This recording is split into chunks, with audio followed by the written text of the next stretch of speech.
back to Lin's Kitchen. Apa khabar semua? Lina harap kawan-kawan semua sihat sejahtera. Okey, hari ni Lina jumpa anda semua dengan resepi yang baru. Resepi ni especially for those under diet. Okey, siapa-siapa nak jaga badan. Okey, sekarang nak maintain badan y'all, nak kuruskan badan, okey, nak makan healthy, nak going for healthy diet and easy and simple diet. This recipe khas untuk anda semua. And kalau dekat rumah ada orang tua, okay, elderly people, memang mereka pun sangat-sangat suka makan dish yang kita nak buat hari ini. Nak tahu apa dia? Yes. Sebelum kita tengok apa dia menu hari ini, siapa-siapa yang belum lagi subscribe untuk Lin's Kitchen, jangan lupa untuk subscribe dan jangan lupa untuk like and share video saya dengan kawan-kawan anda semua. Share banyak-banyak dan jangan lupa untuk suruh kawan-kawan anda untuk subscribe Lin's Kitchen juga. Okey, sekarang kita tengok apa menu hari ini. Okey, hari ini Lina nak buat RAAGI THOSAI. Yes, RAAGI THOSAI ni memang sangat-sangat baik untuk kesihatan and then healthy. Okay, this is very healthy dish. Sekarang jom kita tengok apa dia bahan-bahan. Jom. Okay kawan-kawan, untuk buat RAAGI THOSAI ni, di sini Lina ambil 1 biji bawang merah yang besar and then 1 biji telur. Kita perlukan garam and then sedikit baking powder and then minyak bijan. Yang ni tepung ragi. Tepung ragi Lina ambil 1 cawan. And then yang ni tepung atta. Tepung atta ni Lina ambil 2 cawan. And then kita perlukan sedikit air.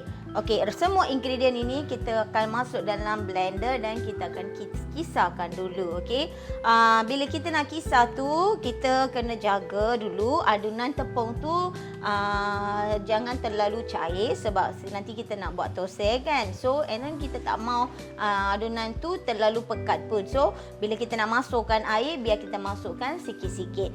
Di sini Lina ambil 2 cawan air. So, first kita masukkan ingredient semua. Kita masukkan 1 cawan air, kita kisar dulu. Kalau tak cukup, then kita masuk dalam mangkuk blender ni. Lina masukkan telur 1 biji. Let's say you all vegetarian, boleh abaikan telur ni ya. Dan kita masukkan bawang merah. Dan kita masukkan minyak.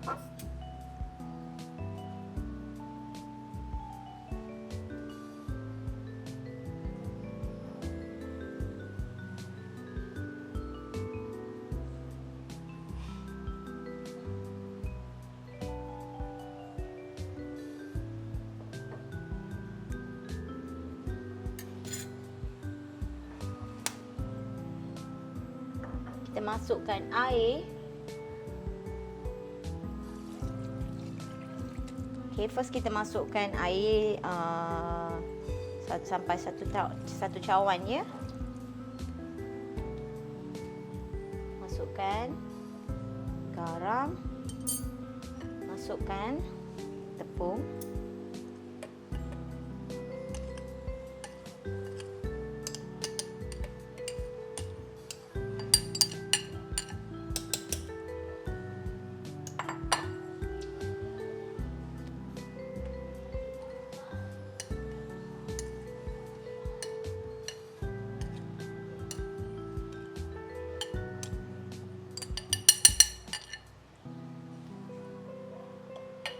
Dan masukkan baking powder.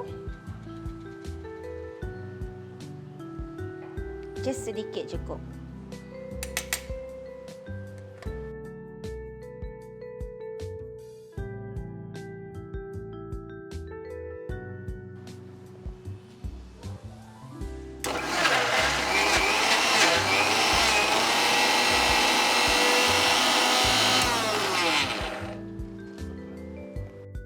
Okey, terlalu pekat, jom kita tambahkan air ya.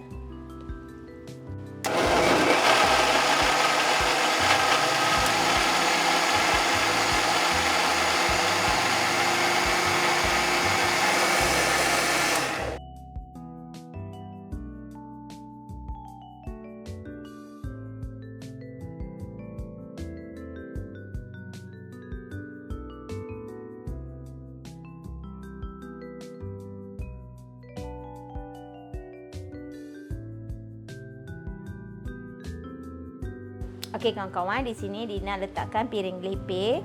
Okey, piring lepeh ni kita gunakan untuk membuat thosai. Once dah panas, kita boleh buat thosai ni ya. Okey, adunan tepung ni, let's say y'all nak buat 1 ke 2 sahaja untuk hari ni makan. So the balance batter ni kita boleh masuk dalam airtight container. Kita boleh letak dalam fridge. Okey, tempat biasa je ya. Jangan letak atas tempat beku, je letak kat bawah fridge. Then kita boleh simpan adunan ini untuk 2 hari ke 3 hari. Okey, every time bila kita perlukan, kita keluar dari peti sejuk, kita buat thosai dan kita simpan balik adunan tepung ni ya. Jangan letak kat luar.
Okey kawan-kawan, begitu je lah cara-cara untuk buat thosai ragi.